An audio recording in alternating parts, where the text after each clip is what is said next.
Bismillahirrahmanirrahim. Assalamualaikum warahmatullahi wabarakatuh. Alhamdulillahi rabbil alamin. Wassalatu wassalamu ala nabiyyina Muhammadin wa ala alihi wa ashabihi wa man tabi'ahum bi ihsanin ila yaumiddin wa ba'du. Pemirsa MPM TV, pencinta Quran dimanapun Anda berada, masih pada pembahasan kali ini membahas seputar makharijul huruf, yaitu tempat keluarnya huruf-huruf hijaiyah, yang mana seorang muslim ketika membaca atau tilawatul Quran harus mengetahui, ya, sebelum dia membaca Al-Quran harus mengetahui secara ilmu maupun secara praktek di mana huruf-huruf hijaiyah tersebut keluar dan bagaimana cara membunyikannya atau bagaimana cara mempraktekannya agar kita tidak tersalah ketika kita bertilawah atau membaca Al-Quran, sehingga apabila kita tersalah maka kita akan terjatuh ke dalam kesalahan yang fatal, kesalahan yang jali, kesalahan yang besar yang akan merubah makna dari kata atau ayat di Al-Quran yang kita baca tersebut. Maka dari itu kita harus mempelajari dengan sebaik-baiknya seputar makharijul huruf. Ahad yang lalu atau pekan yang lalu kita telah membahas dua tempat keluar huruf. Yang pertama pangkal lidah yang paling belakang, ya, yang terdapat huruf qaf dan juga terdapat huruf kaf. Perbedaan sedikit dengan huruf qaf dan kaf. Untuk huruf qaf yang paling belakang kita keluarkan huruf tersebut, sedangkan huruf kaf agak maju sedikit dan sifatnya pun berbeda. Kemudian yang ketiga adalah yang keluar dari lidah bagian tengah pada posisi langit-langit bagian atas. Kita masih membahas di al-lisan, ya, atau lidah. Pembahasan kali ini yang ketiga, yaitu lidah bagian tengah pada posisi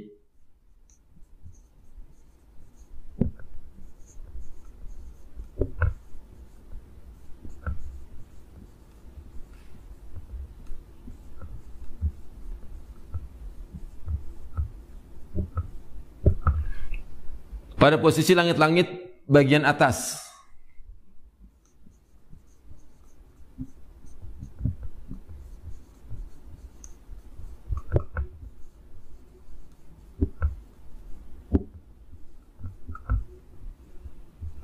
Terdapat tiga huruf yang keluar dari tempat tersebut. Ada huruf jim, shin, dan ya.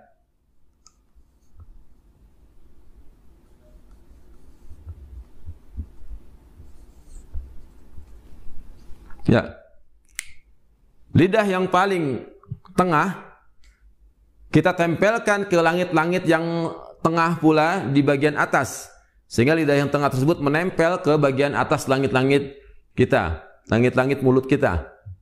Maka akan keluar tiga huruf tersebut, yaitu huruf jim, shin, dan huruf ya. Kita praktekkan.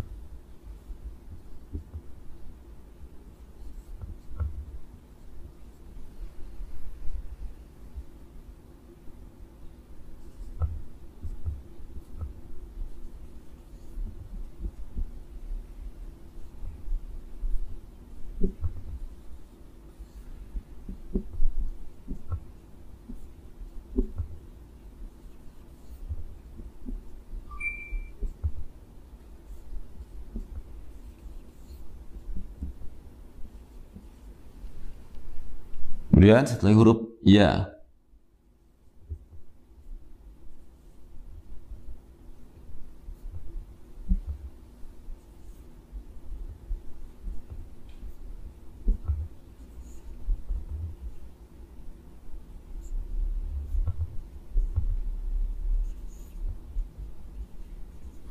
Ya, ketiga huruf tersebut keluar dari langit-langit bagian tengah, lidah bagian tengah, bertemu dengan langit-langit bagian tengah yang atas.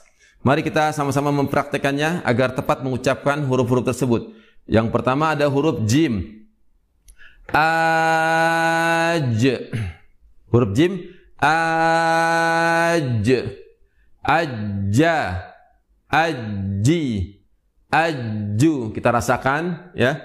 Huruf jim itu keluar dari lidah yang tengah menempel ke langit-langit yang atas. Aja, aji, aju. Kemudian huruf shin sama dengan huruf jim pula. Kita tempelkan lidah yang tengah kita ke langit-langit atas.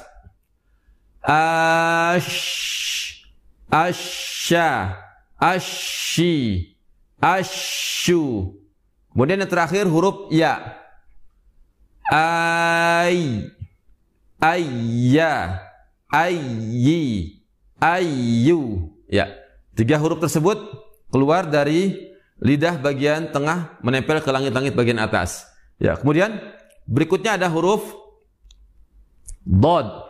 Huruf dod, ya, huruf dod yang keempat. Terdapat huruf dod. Huruf dod itu keluar dari salah satu tepi lidah atau keduanya.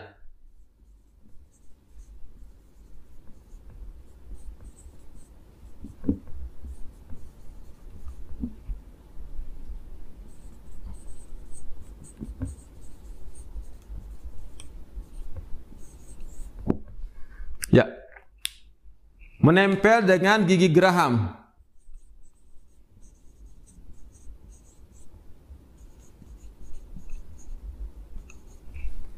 Gigi geraham yang atas, ya. Yang keempat adalah huruf dod yang keluar dari sisi lidah kita ataupun kedua lidah kita yang kita tempelkan ke gigi geraham atas. Maka kita akan mengeluarkan huruf dod, ya. Perhatikan huruf dod ini salah satu huruf yang tebal atau dalam istilah ilmu tajwid huruf tafkhim atau isti'la, huruf dod. Kita praktekkan huruf dod.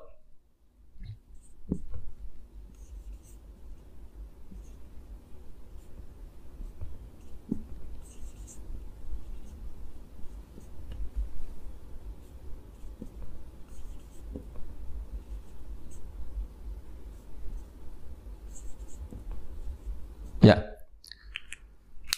Ad, addo, addi, addu.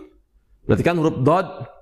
Lidah kita yang samping, ya, sisi lidah kita menempel ke atas semua, ya, ke gigi geraham yang atas atau sebelah lidah kita. Terserah ingin pilih cara yang mana. Kedua-duanya juga boleh. Ya, yang jelas lidah kita tuh menempel ke geraham yang atas. Ad, addo, addi, addu. Ya, semua ya suara terkumpul ya sehingga terdengar seperti menggelembung atau terdengar suara yang tebal. Nah, itulah salah satu sifat huruf dod ya. Ya. Insyaallah kita akan membahas mengenai sifat-sifat huruf secara mendetail ya. Pada pembahasan kali ini dan sebelumnya kita masih membahas huruf-huruf yang keluar dari al-lisan atau lidah. Ya, kita sudah sampai pembahasan yang keempat yaitu huruf dod. Ya, yang mana huruf dod ya, salah satu huruf yang keluar dari lidah bagian tengah. Ya, lidah bagian sisi lidah ya. Kedua-duanya kita tempelkan ke geraham yang atas sehingga menyebabkan suara terdengar seperti membesar atau suara tebal. Addo, addi, addu. Demikian pembahasan kali ini, semoga bisa dipahami. Insyaallah taala jika kita berlatih terus mempelajari makharijul huruf dan terus mengulang-ulang, ya, insyaallah kita akan mahir dapat mengucapkan huruf-huruf tersebut sesuai dengan tempatnya. Semoga Allah memudahkan kita untuk dapat membaca Al-Quran dengan baik dan benar sesuai dengan ilmu tajwid. Subhanakallahumma wa bihamdika asyhadu an la ilaha illa anta astaghfiruka wa atubu ilaik. Wassalamu alaikum warahmatullahi wabarakatuh.